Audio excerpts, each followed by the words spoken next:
Welcome to my channel. నేను మీ భావాన్ని. సాయంత్రం పూట ఏదైనా స్నాక్ తినాలనిపించినప్పుడు ఎప్పుడు ఆనియన్ పకోడా, సమోసా ఇలాంటివి కాకుండా ఇలా ఫ్రైడ్ ఆనియన్ రెసిపీ చేసి చూడండి. క్రంచీగా టమాటా సాస్ వేసి పిల్లలకి ఇస్తే ఎంత ఇష్టంగా తింటారు. ఒకసారి ట్రై చేయండి. ముందుగా ఆనియన్స్ తీసుకోవాలి. ఇలా ముక్కలు ఫ్లవర్లా కట్ చేసుకోవాలండి. అడుగు వరకు వెళ్ళకుండా ఇలా ఫ్లవర్లాగా కట్ చేసుకోవాలి. నీట్గా కట్ చేసుకొని ఇలా ఉండాలి. ఇప్పుడు 2 ఆనియన్స్ తీసుకొని కూలింగ్ వాటర్ వేసి వాటర్లో గంట నానబెట్టాలి. ఇప్పుడు అరకప్పు మైదా, 1 స్పూన్ కార్న్ఫ్లోర్, రుచికి సరిపడా సాల్ట్, మిరియాల పొడి 1 పావు టీ స్పూన్, 1/2 టీ స్పూన్ కారం వేసుకొని మొత్తం అంతా కలిపేసి పక్కన పెట్టుకోవాలి. ఇప్పుడు ఒక ఎగ్ తీసుకోవాలి.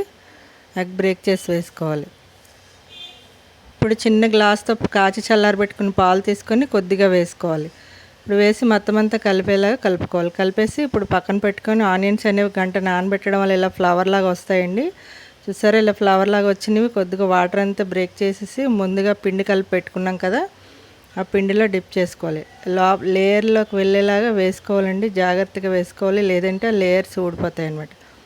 ఇప్పుడు మళ్ళీ ఎగ్లో వేసుకోవాలి. ఎగ్లో వేసిన తర్వాత స్పూన్తో మొత్తం లేయర్లోకి వెళ్ళేటట్టుగా వేసుకోండి. ఇదంతా ఎక్కువగా వేసుకుంటేనే తినేటప్పుడు క్రంచీగా పకోడా తినే టేస్ట్ అనేది వస్తుందన్నమాట.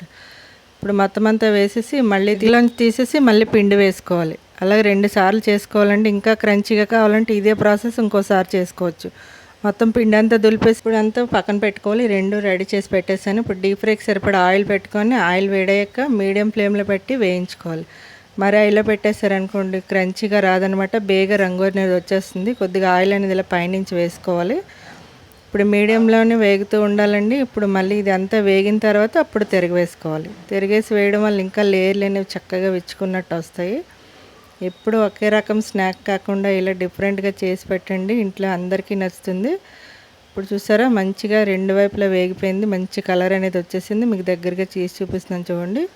ఇప్పుడు ఒక ప్లేట్లో వేసేసుకోవాలి. ఇప్పుడు నెక్స్ట్ అదే ప్రాసెస్లో మళ్ళీ వేరేది కూడా వేసుకొని వేయించేసుకొని ఇది కూడా వేగిపోయింది. పూర్తిగా ప్లేట్లో తీసేసి వేసుకోవాలి. అంతేనండి, ఫ్రైడ్ ఆనియన్ రెసిపీ ఎంత సింపుల్ కదా. మీ ఇంటిల్లిపాదికి చేసి పెట్టండి, అందరికీ తప్పకుండా నచ్చుతుంది. ఈ వీడియో మీకు నచ్చితే లైక్ చేయండి, షేర్ చేయండి, సబ్స్క్రైబ్ చేయండి. Thank you for watching.